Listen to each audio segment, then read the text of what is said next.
Good afternoon. It's Friday, the 10th of April. I'm Erin Viner, and this is IBA News broadcasting from Jerusalem.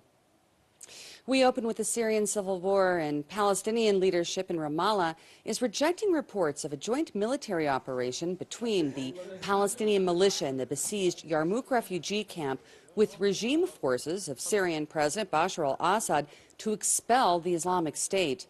The denial follows the announcement from the PA's own envoy, Ahmed Majdalani, who was sent to the area earlier this week. A Damascus government official has also confirmed the alliance, saying that a joint effort is the only option and has been made a top priority. The radical extremist Sunni group largely seized control of Yarmouk last week, establishing a foothold just a few kilometers from the Syrian capital for the first time. The joining of forces with government troops is a highly unusual development for the camp's remaining 18,000 residents who have already suffered through a devastating two-year government siege that brought starvation and disease. The main Palestinian militia in Yarmouk is allied with Hamas and the Muslim Brotherhood and had previously sided with the Sunni rebels who are fighting to topple Assad from power. Inhabitants are reporting that there is a severe shortage of food and water, and that hospitals ran out of medicine and other critical supplies long ago. The International Committee of the Red Cross has joined an increasing number of groups demanding immediate access to Yarmouk for the delivery of urgently needed humanitarian aid. UN Secretary General Ban Ki-moon is describing the recent mayhem in the area as the deepest circle of hell.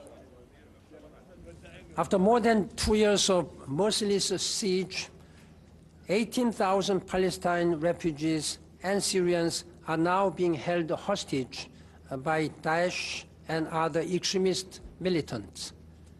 A refugee camp is beginning to resemble a death camp. The residents of Yarmouk, including 3,500 children, are being turned into human shields. Most immediately, we need to stabilize the situation in the camp.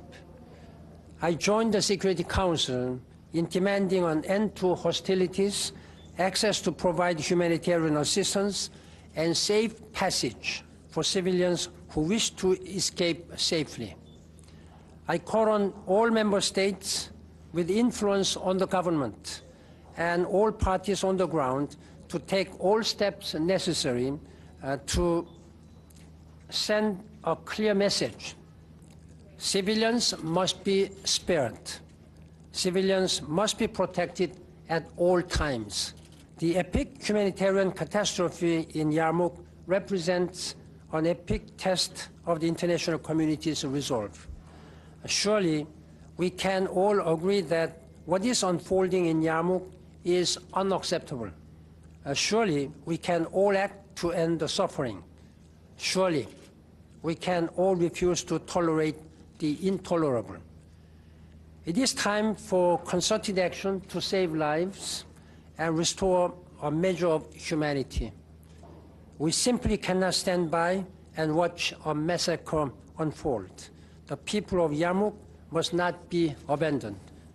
In other ISIS-related news, U.S. Secretary of State John Kerry praised Morocco for being a stabilizing force in the region during his meeting in Washington with the North African nation's Foreign Minister Saladin Mezouar, in discussions that also focused on Yemen and on Libya.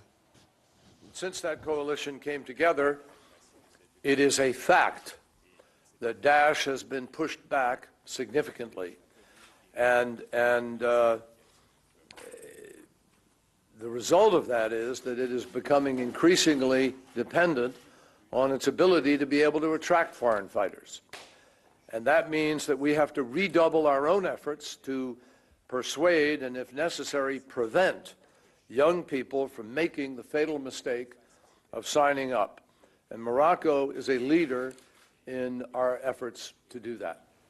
The U.S. Secretary of State then made his way to Panama for talks with Cuban Foreign Minister Bruno Rodriguez in what was the highest-level meeting between the two governments in more than half a century. According to the State Department, the two met in Panama City, where the Summit of the Americas kicks off later today. Officials say that progress was achieved during the lengthy discussions and that the two top diplomats agreed to continue working together to address ongoing issues of mutual concern. Both U.S. President Barack Obama and Cuban President Raul Castro will also be attending the Panama Summit, And while no formal meetings between the two have been slated, they are expected to interact along the sidelines of the conference. Staying with the Iranian issue and its effect on relations between Washington and Jerusalem, IBA's R.A. O'Sullivan heard two opposing views on whether Prime Minister Benjamin Netanyahu should take steps to improve bilateral relations, beginning with the withdrawal of Ambassador to the U.S. Ron Dermer.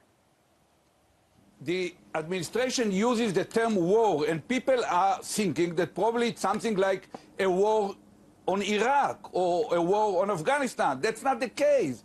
Technically speaking, the Pentagon and the Armed Forces of America, under the backing and probably directive of the president, created extremely effective means to destroy the Iranian nuclear military program over a fraction of one night. In other regional news, planes carrying badly needed medical aid to Yemen have landed in the embattled capital of Sana'a, marking the first such deliveries from an international organization to be delivered since the start of the Saudi-led airstrikes against the Shiite Houthi rebels and their allies 2 weeks ago. The aid comes as the kingdom's warplanes successfully hit an insurgent military camp, communication site, and a tank. In related news, Pakistan's parliament today decided to not join the Saudi-led coalition, with lawmakers in Karachi instead adopting a resolution calling on the warring parties in Yemen to resolve the conflict through peaceful dialogue. And even though it's still more than a year away, the U.S. presidential campaign is already heating up. A variety of sources close to Hillary Clinton say that they anticipate an imminent announcement from the former Secretary of State of her intention to seek the Democratic nomination for the 2016 race. If it comes, the former First Lady is expected to declare her candidacy on social media. The use of digital communications is being seen as an attempt to connect with younger voters, who will be an important constituency necessary for Clinton to become the first female president of the United States. During her previous bid for the White House in 2008, Clinton lost the nomination to current President Barack Obama, in part, analysts say, because of his effective campaigning on the internet that not only drew attention to his candidacy, but also succeeded in raising enormous funds through a multitude of small donations. Clinton is the overwhelming favorite for the Democratic nomination, and so far, no other major Democratic figures have stepped forward to challenge her. The Christian community today marked Good Friday according to the Eastern Orthodox calendar by holding a procession in Jerusalem's Old City to retrace the steps that they believe Jesus took to his crucifixion.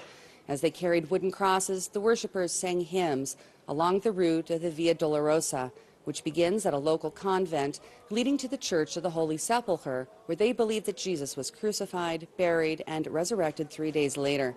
As part of Holy Week observance, Greek Orthodox Patriarch Theophilus III washed the feet of 12 of his clergymen at the church during Holy Thursday commemoration, in accordance with the tradition telling of Jesus doing the same for his 12 disciples right before the Last Supper.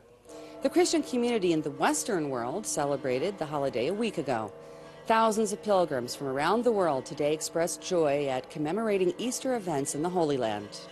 This is very special for me because I'm an Orthodox Christian and I have come from the United States. All my life I wanted to come to the Holy Land, and I have an opportunity to come this year, and so I am very emotional about being in the actual holy location of Christ's footsteps and suffering and crucifixion and resurrection. Anti-Semitism is again reaching record heights in Europe, but in the middle of Passover week, hate was also directed at the Jewish residents in the cosmopolitan city of Boulder, Colorado, which is my own hometown. Residents say that they were incredibly startled earlier this week when threatening letters filled with white powder were sent to the Jewish Community Center, as well as the synagogue that I used to attend. We get more in this report from Denver's ABC 7 News. Threats to the Boulder Jewish community and the synagogue there. Someone mailed envelopes full of white powder, leading to evacuations and hazmat crews to respond. The powder later determined not to be dangerous. 7 News reporter Lindsay Watts is live in Boulder, and Lindsay, federal investigators are still taking this seriously.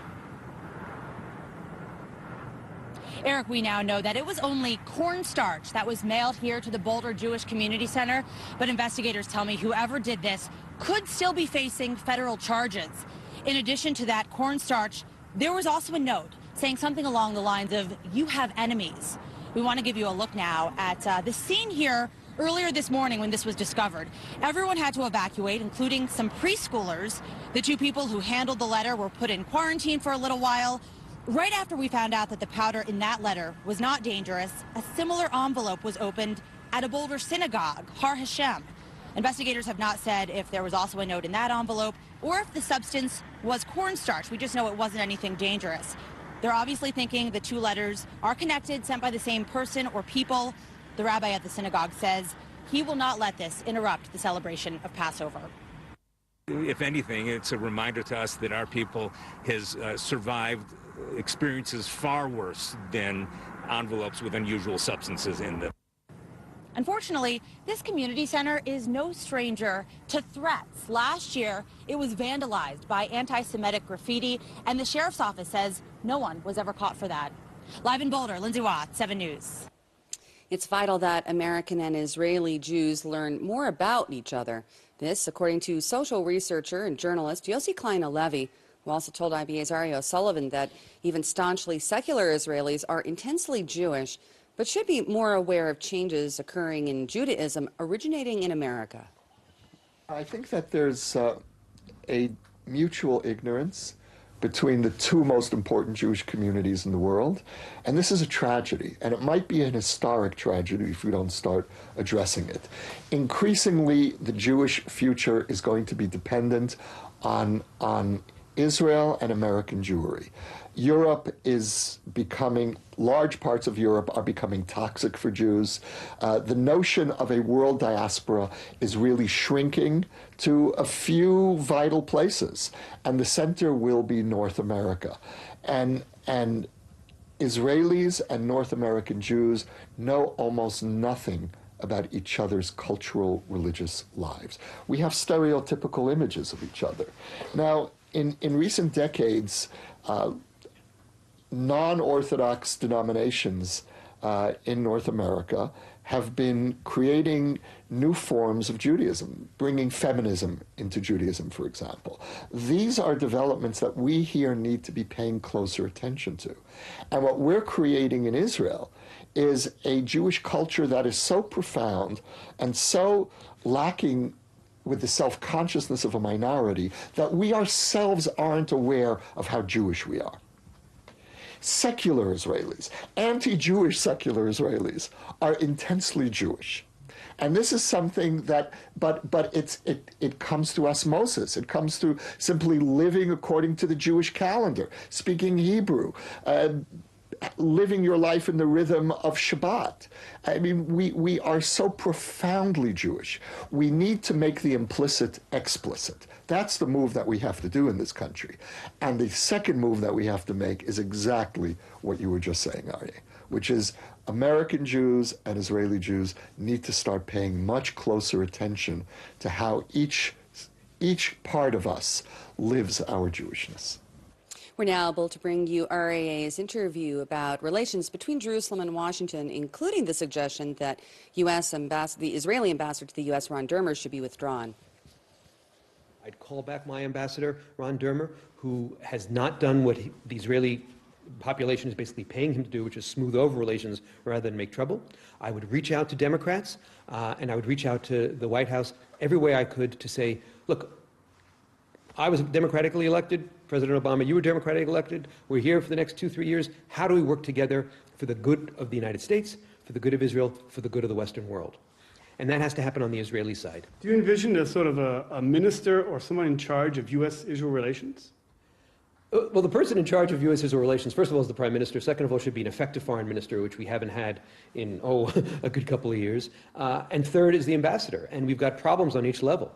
I would say, for example, right now, I would reach out to Michael Oren, the former ambassador to the U.S., and to Dan Shapiro, who's the U.S. ambassador to Israel, who's done a very effective job, who speaks Hebrew, who is deeply committed to Israel, but also has long-standing ties to the Obama administration going back to the first campaign. And I would ask them to really be the human conduit to help everybody roll back. Because it's almost like they need marital therapy here. I mean, they're just stuck in this battling phase, and there's too much pride on the line, and the stakes are too high for them to let personal chemistry get in the way. I mean, this is the leader of the free world, Barack Obama. He's the leader of the world superpower.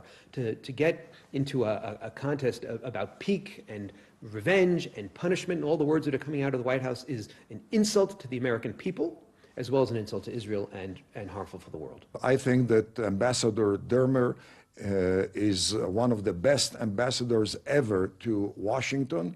Sometimes you have to face up to criticism, and I would even say that the rougher the criticism, the more important is the mission of the ambassador.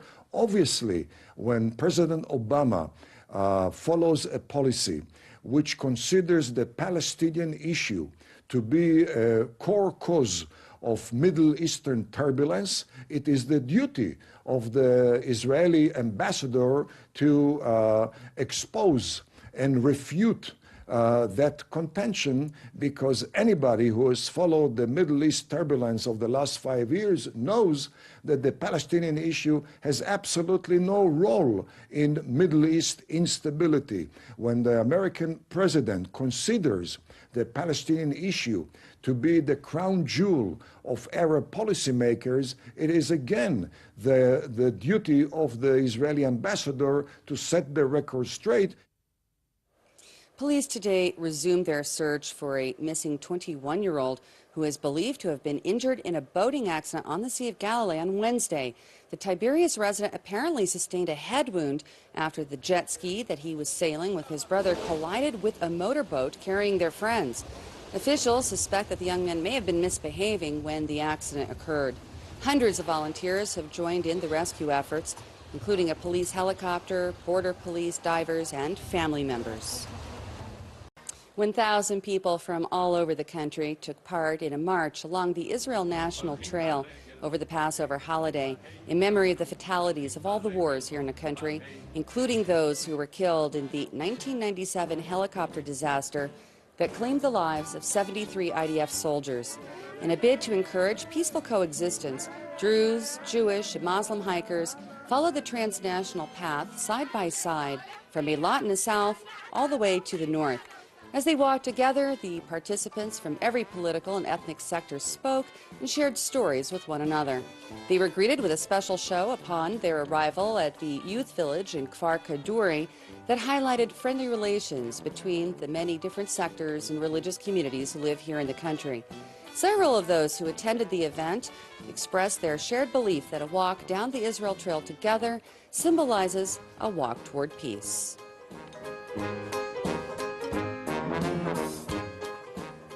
The IBA weather team tells us that we can expect a very cold, rainy weekend with scattered rainstorms from the north down to the Negev, strong winds and unseasonably low temperatures, as well as a chance of more snow on Mount Hermon. Here's a look at the forecast over the next 24 hours.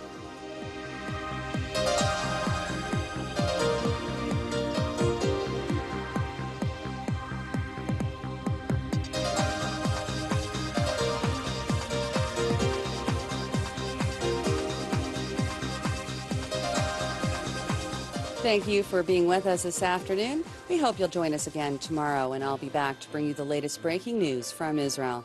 I'm Erin Viner, wishing you a cozy and wonderful evening, happy Passover, and Shabbat Shalom from Jerusalem.